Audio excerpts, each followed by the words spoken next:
Hey guys, today I'm going to tell you how to use Clipboard History in Windows 11. If you're using Windows 11 and you want to use Clipboard History, so let's see how can you do that. You just have to simply open your settings. Once you are in settings, just go to System and then go to Clipboard. Here you might see Clipboard, just click on it.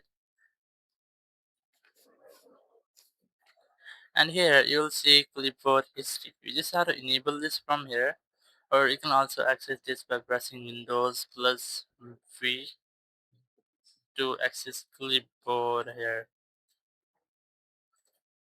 So once I've enabled, you just have to clear Clipboard data. If you want to just click on clear, it will clear your Clipboard data. Now you have to simply go back. I'm gonna use my notepad here. Here I'm going to copy this text and also this one and also this. Once you have copied, you just have to go any screens where you want to paste and just press Windows plus V. You might see all the letters or the sentences you have copied,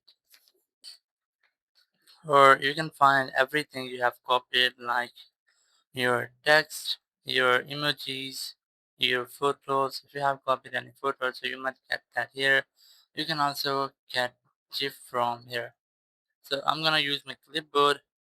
Here I have selected the area where I want to paste. Just press Windows plus V here and just select the sentence which you want to paste here.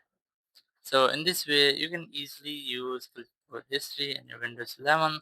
Thank you very much for watching the video. Until next video, bye bye.